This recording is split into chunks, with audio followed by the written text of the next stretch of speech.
So thank you for that. I appreciate that. Now, I have a question for you, David, and it's on our same theme about the formation of the echo chambers, but from a different kind of perspective here. Now, as a Republican congressman, you held some positions that were not in lockstep with the GOP, and I'm wondering if you could talk about the pull of the party identity and that party influence, financial and otherwise, in Congress today. How do you think that political party identity and their overall influence affects us, affects the public? Is that party influence part of how these echo chambers are formed?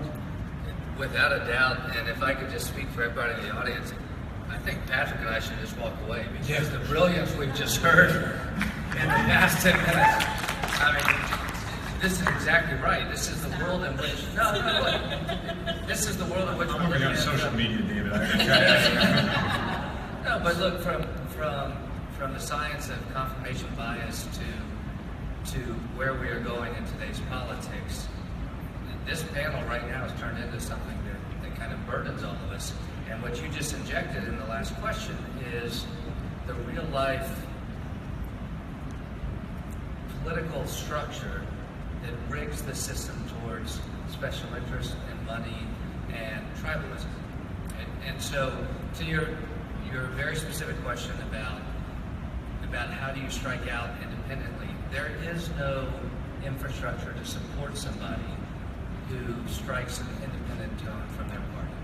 And that is one of the great challenges we face. And I've talked in the last 24 hours about every generation we have an opportunity, going back to TR with the Bull Boosters, through, frankly, Ross Perot and modern memory, to where we are now, that maybe there is an opportunity to build an infrastructure for people who challenge the current two-party system. But the reality is, if you go strictly to campaign finance, as somebody who challenged the party as a Republican, who has recently left the party, the greatest challenge to ballot access is I don't have a donor base. And we live in an environment where ballot access requires a donor base. And so if you are lucky enough to strike, and Patrick and I know Beto O'Rourke very well, and he is a friend, and we hope he finds success in what he's doing, that's an anomaly in today's political system. To find somebody that can say, I'm going to reject deep pocket or corporate or whatever the special interest money is, and try to find a pathway, that is a challenge. And so I perhaps learned a lesson in that somebody without a political home, without the infrastructure, and without the finance. But I also think we're all here at Politicon because we believe there is a way forward, and we're going to find it. Well said, well said. So let's see, if it's can be hardwired, we're pre-wired, we have to overcome that. And if we are kind of doing it with our conversations, but we're often not, and our social media can be used for us or against us, our political parties are structured in a way to where there's not an incentive to bridge the divide. Patrick, give us some more bad news. I'd like to understand your take on the related issue, which is about a lot of the infrastructure. I was wondering if you could talk about things like gerrymandering, voter information or the lack of voter information, voting infrastructure, and I mean machines, ballot access, ID requirements, the days and times you can vote, registration calendars, etc., and its impact on echo chambers. And what are your views on whether or not these elements of our infrastructure, our democratic infrastructures, can make districts bluer or redder and otherwise amplify these echo chambers? Thank you. So when David and I both lost our last elections in 2016, we did an interview together, and we were asked a very similar question to this. Basically, what's wrong with Congress? What got us to this place? And that interview has basically put us onto a tour now. The two of us have been traveling the country, going to universities, talking about what's so wrong with Congress, right? How did we get here? So you hit the nail on the head there, and there's 7 or 8 different topics that we always point to that have put us where we're at. So I'll be quick with them. Number 1 is the gerrymandering. If I had to pick one, that's probably the single biggest problem we have that is incentivizing this behavior. And before I get into all of them, keep in mind these are all related, right? All 8 work together. So with the gerrymandering, dive in real quick. 90% of congressional districts are predetermined right now, 90%. If you're in one of those safe districts, that's Republican or Democrat, the only election that matters is the primary, right? No one's going to beat you in the general election, a safe Republican seat, say. So how do you win? You appeal to those voters. Guess what the average primary turnout is in a congressional race? Like 15%. So you have 15% of our country determining 90% of our members of Congress. So if you want to win, you could be the most moderate, kumbaya person ever, but you know you got to pander that 15% who's going to show up. So that's what you do. And then you get elected, and you got to do the same thing.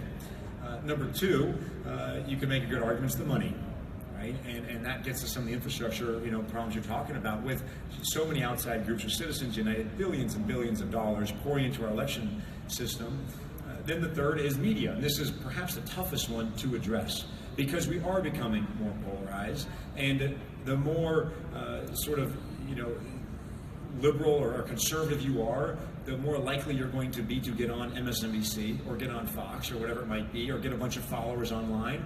And the more followers, the more times you're seen, the more money you're going to raise. The more money you're going to raise, the probably longer you're going to be there in leadership, and then you can gerrymander that district and help get into a senior position to help rig the system, perhaps by changing the voter ID laws, perhaps by making it harder for people to get access to the polls, whatever it might be in your state, to make it harder and keep you there. And there's basically no incentive right now for Republicans and Democrats in the Congress to work together. And because of the fundraising, we're never there anymore, right? David and I were in Congress. We would show up Monday right before votes. Thursday right after votes, you shoot home to go to a fundraiser, to go to a rally, to work on your re-election, basically. Not to go get to know each other, not to go play golf or get a drink or try to figure out, why do you think that? Ted Cruz or whatever, whoever it is you're talking about. And I had an experience where I got to know Michelle Bachmann on a Codell. Had a trip where I got to know her and actually ended up really understanding a lot of her positions because of that trip we went on. And those little things that happen like that make a big difference. And I'm not going to go on CNN tonight and call David Jolly a communist if I know I have dinner at his house Friday night. It just takes practice. Yeah. By the way, I say it just takes practice. It makes it a little bit tougher. So the incentives now are ripping us apart because you want to get on TV. And how do you do that? You got to say something extreme. You want to get more followers because you want to raise more money. All this stuff comes together. So it paints a pretty bad picture, unfortunately. It's quite a complicated picture, and we touched on many of the points that are the formation of this. And the formation it comes from a lot of places. So let's start to unpick at this, because nobody in this institution, I don't think, thinks that the direction that our republic is heading with this hyper-partisanship is good for anybody. So let's focus on dismantling that. Let's change that trend. Let's focus on some solutions here. If I can, Dr. Gorman, I want to start with you. And I want to ask, for many people who are in their echo chambers, they argue that, it's my opponents. They lack the facts. And yet when partisans are often confronted with facts, as you know so well, they often double down on their factually incorrect positions. And so my question is fact-checking an answer? And can you help us understand why people cite the need for facts, yet ignore and malign the facts that don't line up with their own viewpoints? Yeah, that's another great question. And I think part of the reason people cite facts is because, I'm sure many of you have been in these conversations where you feel like somebody else is giving you wrong information and they're believing it. And all you want to do is just sort of shake them and be like, no, that's wrong. Here's the real facts. Here are the statistics. And I think also many people have probably found that doesn't work so well. And so what you're really referring to here is this phenomenon of the backfire effect, where the more you kind of throw facts at people who are really deeply entrenched in what they believe and really emotionally attached to their opinions, the more they actually may become more entrenched in what they already believe.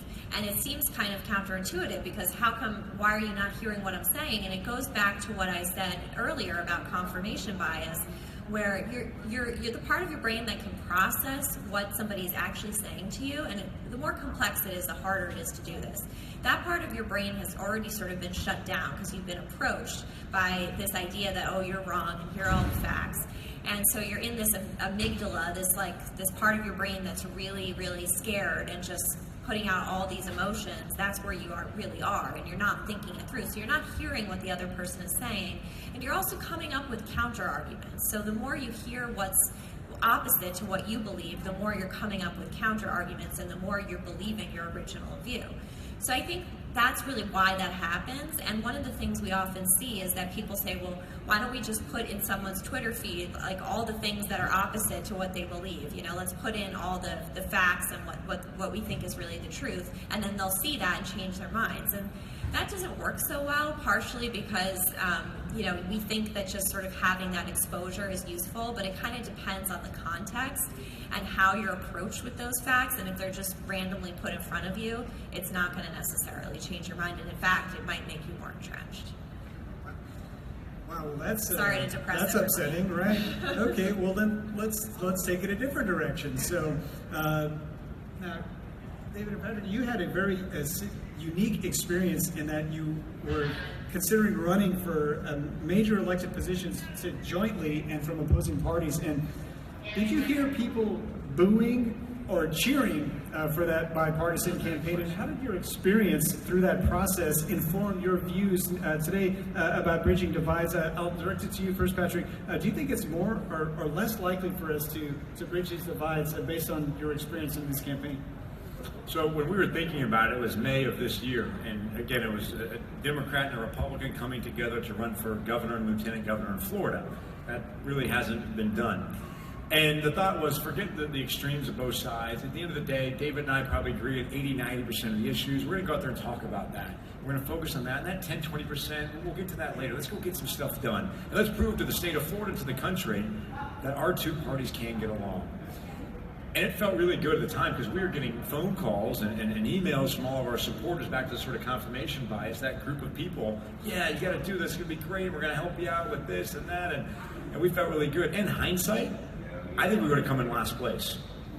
I just don't see any sort of lane for that moderate kumbaya mentality right now in our country. And there's a lot of reasons that, you know, I think that have led us to that. But these structural problems that we're alluding to and talking about here are making it much tougher for that to even work, for us to get off the ground. And it was some of those rigged problems, like the money and the media and the sort of closed primary system we have in Florida, that would have made it very prohibitive for us to even do this and get off the ground. Well, thank you for that. A similar question to you, Congressman Jolly. So we're curious about this unique campaign consideration. Do you think that campaign consideration was possible, even in your mind, because you're in a purple state like Florida, and that if you were in Indiana or New York, do you think it would be a very different experience? Do you think there was support for this around the country? I love this question, and here's why. Too often we conflate bipartisanship with the ideology of being moderate. And what Patrick and I were suggesting is that we're not trying to change people's ideology. We're trying to create a platform where everybody has a home and everybody has a voice. And that is so different than suggesting all the solutions are somewhere in the center lane. Because they're not, right? If you take a straight political theory approach, some answers are on the left, some are on the right, and some are in the middle. What we were trying to do is create a place where everybody has a home. And what we found, I believe, is that though people notionally want that, there really is no infrastructure and importantly no donor base, as Patrick refers to the campaign finance piece of this.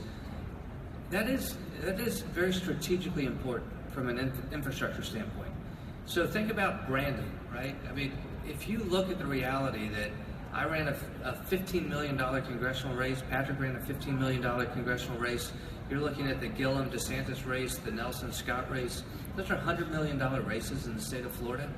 Consider what Coca-Cola and Pepsi and everybody else puts into branding themselves and trying to get you to go to that vending machine down the hall and buy their brand.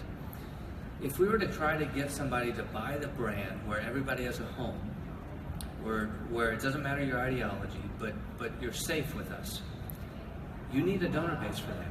And the reality is, one of the most ideological and divisive constituencies is the high donor base.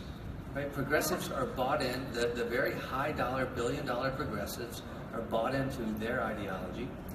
The Soros on this side and the Koch brothers on this side. There is not a donor base that says, if Jolly and Murphy and Jolly were to run this race, we'll put in $100 million because we believe in the good of a unity ticket. It's not there. And we can live in the snapshot of where we are politically and say, yes, Gillum and DeSantis, Bernie Sanders and Donald Trump, we are going that direction. But let's also revisit how we sell unity and how we sell the middle and how we sell bipartisanship. There's not an infrastructure to sell that, and I think that's one of the greatest challenges we came up against. It's a really important point. I appreciate you bringing that up. So, then what can we do? So, it's a question for you, Celeste. So, you've interviewed not just thousands, but perhaps tens of thousands of people across your career, and can it be that a single conversation, just can one conversation change our perspective? And if your answer is yes, please tell us how we can have those conversations. Okay, my answer is no. I'm sorry. It cannot. We just don't have any evidence of anybody changing their mind over a course of a conversation. That's not how we change our minds. Interestingly enough, they have started to do some really great research on confirmation bias. There's this great book called The Knowledge Illusion that details some of this. So in one case, they asked a huge number of American citizens, what do you think we should do about this situation in Ukraine, for example? And then they gave their opinion, and then they said, okay, here's a map of Europe, point to Ukraine. And the worse their geography was, and it was all bad. The average person was off by 1,800 miles, okay? The worse your geography was, the more likely you were to recommend military intervention. So, how do you change minds over the course of a conversation? You do not. But here's the good news. I can at least give some good news out of the four of us. The one thing that can change minds is empathic bonds. That's the thing we're not having right now. But you know, there's a famous jazz pianist, used to play with Chuck Berry and a whole bunch of other people, named Daryl Davis. There's a PBS documentary out about him called Accidental Courtesy. And Daryl Davis, and his part-time hobby is to convince guys to leave the KKK. Daryl Davis is a black man.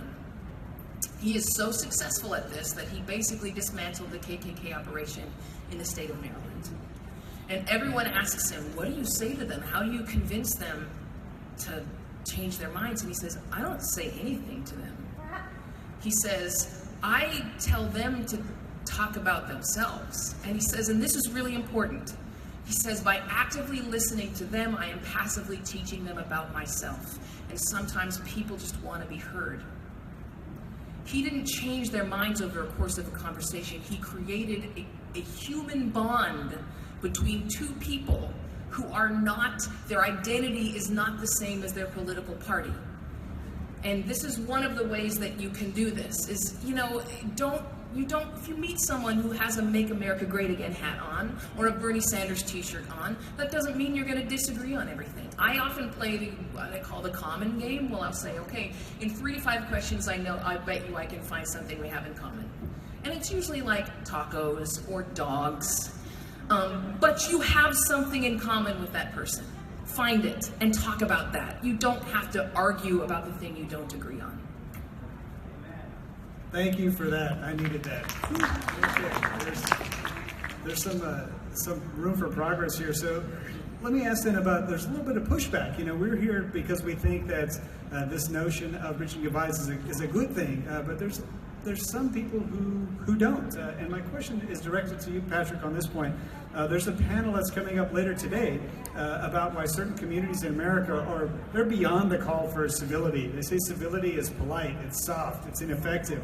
And this is what's needed in communities that are demanding immediate, aggressive, changes to resolve some really critical issues. They don't have room for this kind of civility. And when you listen to those voices for people who are demanding immediate changes, how does that influence your thinking on civility as an antidote to echo chambers? Is it possible to find common ground and resolve problems with people when you see them as an enemy or an obstacle?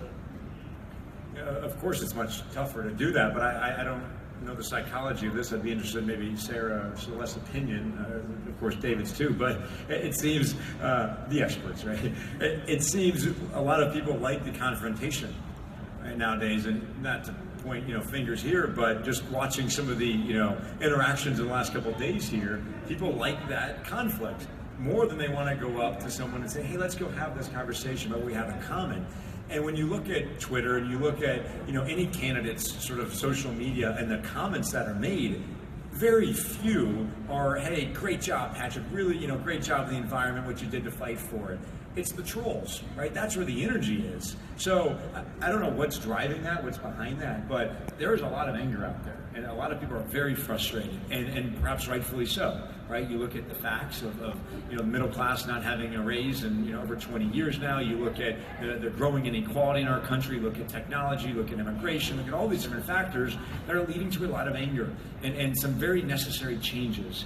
And I think this isn't unique to America necessarily, right? You look at some of the elections in Brazil right now, who's about to win the new president there. You look at Sweden and Germany and Brexit and Russia, Duterte in the Philippines. You look at all these examples where the more extreme person is winning, and this sort of authoritarian and populist movement kind of taking over that show that more antagonistic approach is working, where it's me against you. And that seems to be the fight that's taking place, not this middle ground. There's very few examples of that. So interesting. Thank you for that. David, if I may, a question for you. Part of the reason you're no longer a member of the Republican Party was over your views on Republican leadership. And I know, Patrick, you had similar concerns that you had with Mr. Allen West. My question for you is about leadership. And what do you see as the role of political leaders in helping to guide people out of binary thinking and into critical thinking? Is it possible? Is it desirable? Is it irreconcilable with party politics? Should political leaders encourage Americans to challenge their ideologies and consider opposing views? Yeah, so to do so, we have to unrig the system, right? And what I often say this about political leaders is we get to judge them in two kind of different lanes. One is on the personal integrity of political leadership, and that's a fair assessment. And we often don't like to think about that, but the reality is that is our right as voters to determine the integrity of our political leaders, the people in a republic that we ask to give voice to our interests. And then the other lane is the political decisions that they make. And that's where we become, as voters, partisan actors, and we decide, okay, as a Republican, is it best that Paul Ryan does X, Y, Z compared to moving in this direction? I think at the end of the day, either one of those lanes are fair assessments that we get to make as voters. And what I would caution you about is once elected officials begin to look at it from their viewpoint, they become resistant to either one of those judgments. And that's important, right? Because there's a bit of a groupthink that because you're elected and you make these decisions that you are now the leader and you get to determine in that first lane what it is. And then politically, you also get to determine what the right strategy is for your party. I would say this, we have conversations about challenging people at restaurants, at diner tables, Mitch McConnell, Nancy Pelosi, all these things we're seeing right now. I'm not empathetic for any single one of those elected officials. As a Republican who came out for marriage equality and got beat up, I went to the House floor one day and one of my colleagues said, hey, just remember you signed up for this. You asked for this. Every single one of the 435 members of Congress, every single one of those 100 senators, the President of the United States, the Vice President of the United States, they asked for the opportunity to give voice to our concerns. And if we disagree with the voice that they are giving to our concerns, we get to tell them that. And so, yes, it's uncomfortable to get confronted if you're at a diner or you're at a restaurant, but so be it. If you don't want that life, then don't sign up for it, because somebody else is willing to say, I'll do this. Thank you for that answer. Sarah, my question another question for you. In your book, which it's terrific, Denying to the Grave, I'm struck by the final word of the title, grave. Do you feel a sense of urgency in promoting this kind of critical thinking? Do you think the perils of our inability to consider opposing views and bridge divides, could that be a matter of life and death? And if so, Why? I do actually think that, and I chose that title for two reasons. One is it's kind of a little bit of a double meaning. So one is that people will deny something or hold on to their opinions very steadfast until the end of life. You know, it's like till death do us part with this opinion. It can be very, very strong, and even if it's wrong, that opinion will hold for your entire life, and it's hard to change people's minds. So that was one meaning. The other meaning did have to do with sort of life and death decisions. My field is really health and medicine, so looking at decisions that people make around vaccinating and things like that could, you know, help ward off deadly diseases, that can be a life or death decision. But I do believe that in the policy and political realm, we are looking at life and death decisions around certain policies, like what we do about climate change and gun policy and a whole host of other things. And so the way that we think about these things and our ability to think critically about them is absolutely a life and death decision. It's extremely urgent. Thank you for that. Celeste, I have a question for you now, and that is, you come from, I mentioned in your introduction, a very historically celebrated lineage. Your grandfather was someone who's very prominent in African American history, and in your book, which by the way is on sale here, and it's terrific, a must read, you quoted Dr. Martin Luther King, and in that quote you said, "You've got to change a man's heart before you can change his behavior." And I wondered, why do you find that quote so meaningful, and how do you think that quote relates to our talk today? So I think that we are not conversing anymore, we're just debating. And a debate is just by its nature not a conversation. So let me try to get a little bit meta on you. For a very long time, evolutionary biologists and psychologists have been trying to figure out how human beings came to dominate the planet. Because it doesn't really make logical sense. As much as we think that we're smart, and we are a smart primate, we're not rational thinkers by nature. We're not the fastest, we're not the most dangerous, we lose to mosquitoes in many situations. But here's what we have found out. Human beings are the most sophisticated communicators and collaborators on the planet, so far as we know. Which means, if you're messing with one human being, you're usually messing with more. That means that a tiger can't come and drag someone out of our village night after night after night. We're going to band together, we're going to rely on each other's areas of expertise, and we're going to figure out how to defeat that foe, common foe. But in order for that to work, we have to have empathy. The algebra doesn't work without empathy. Empathy, it means that I'm willing to help you even when there's nothing in it for myself. It's not sympathy where I say I feel bad for you. It means I feel with you. And empathy is what we have lost. And empathy is what Dr. King was talking about, that you change someone's heart. And you change someone's heart by finding this common bond that, you know what, life is really tough. It's tough for everybody. None of us get a pass. And all of us believe that we're doing the best that we can. All of us believe we're doing what's right for ourselves and our families and humankind, all of us. And so if you can find that common bond, if you can find the heart of somebody, which completely both transcends and descends below politics, that's how you can then change the way people behave. You have to remind people that in the end we do have a common goal, and that's to make life safe for everybody. That's to give everyone the opportunity to do the best they can. Get out of their way, and when you can, help them out. Right?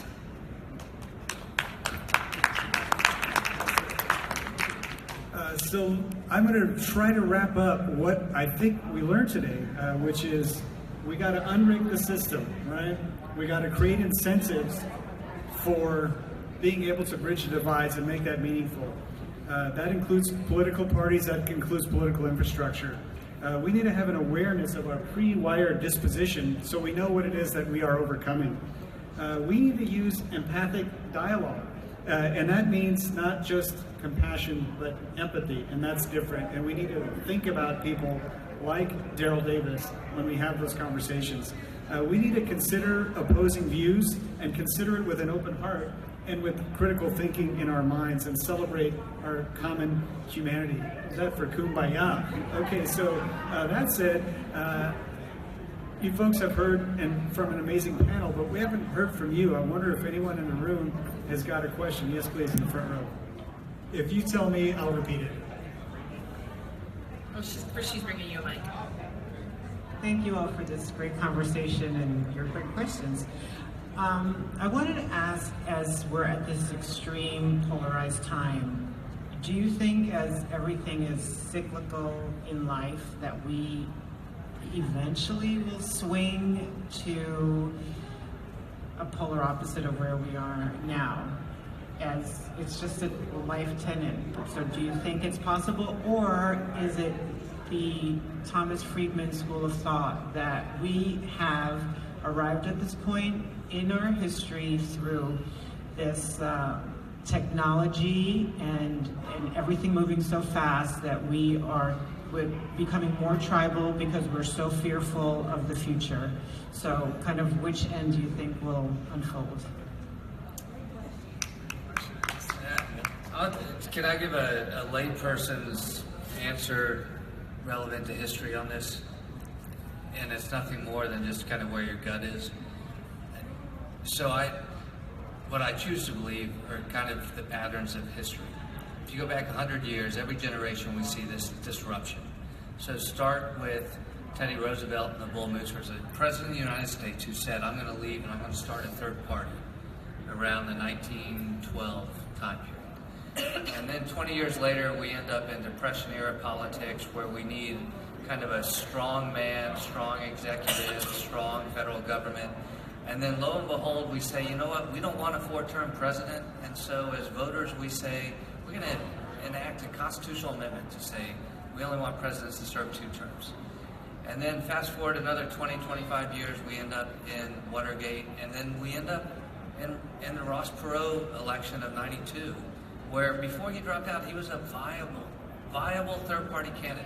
Whatever you think of Ross Perot as the person, the reality is we saw this very disruptive chapter in modern politics, and now we're in another chapter.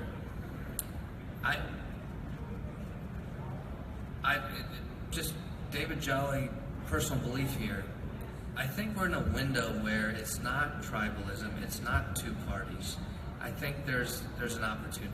What we've talked about is there really is no infrastructure right now for that third party, that middle, whatever that disruption looks like. But I think it's viable.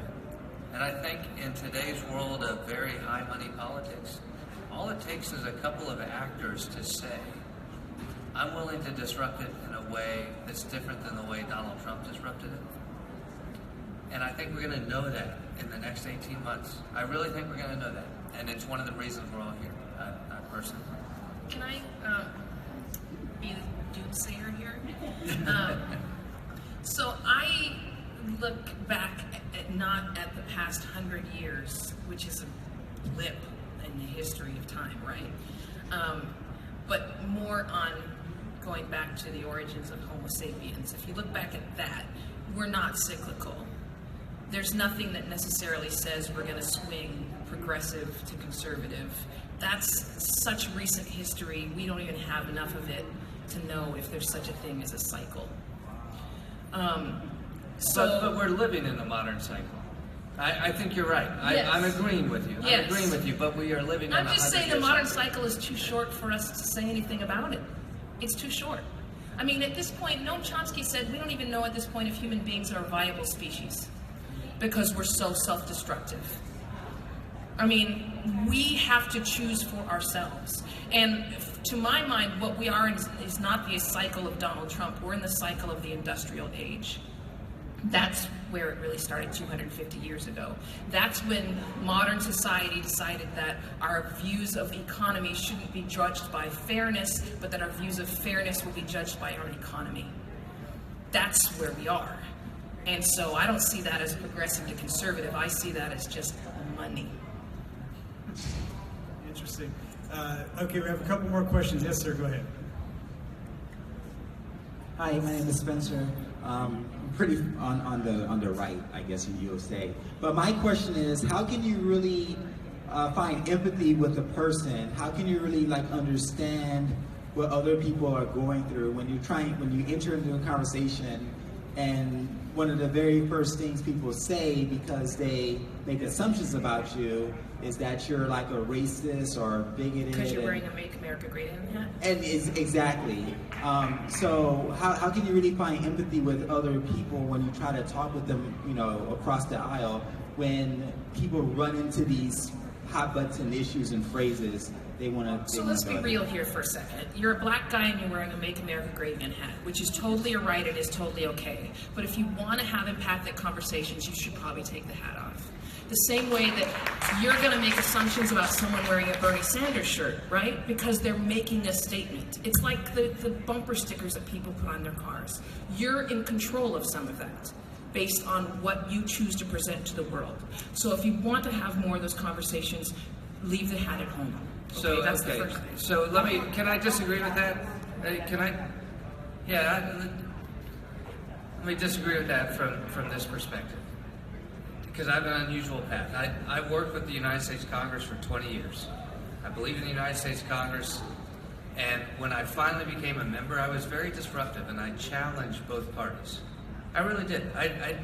I was a person without a party. I was abandoned by both parties. I couldn't find a political home. And the irony of me being a never Trumper is that Donald Trump and I both had the same approach, which was just blow everything up, be frustrated with it, and say none of this is working and we need some smash mouth ability to break down what's currently happening.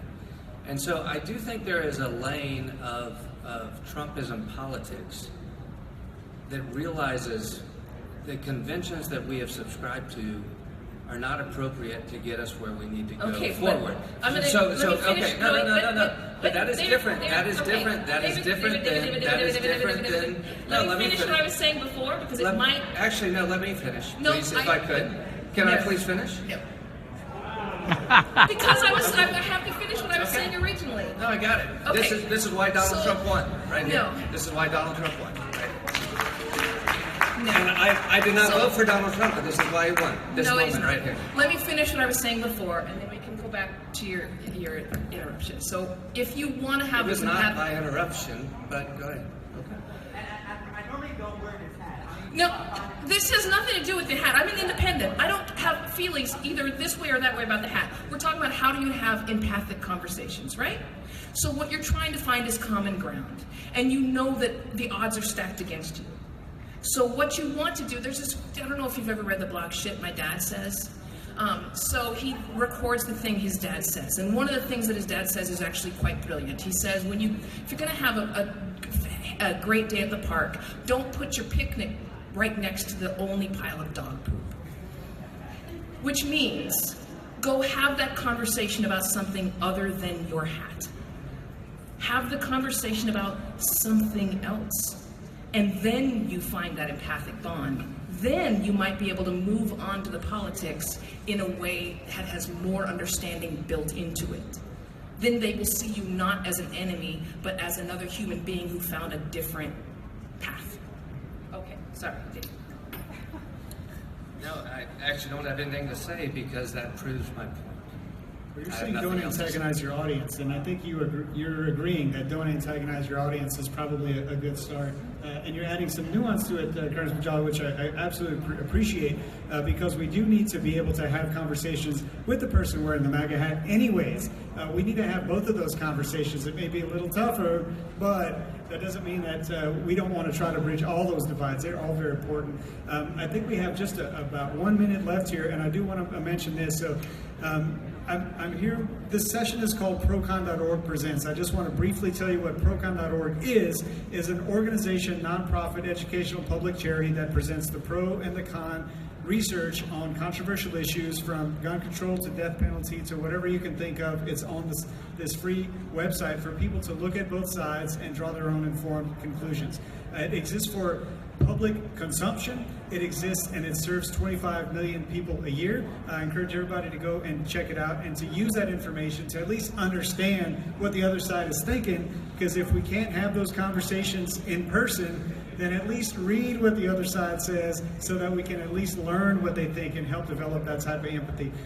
Congressman Jolly, Sarah Gorman, Celeste Headley, Congressman Murphy, thank you so much. Thank you to our audience.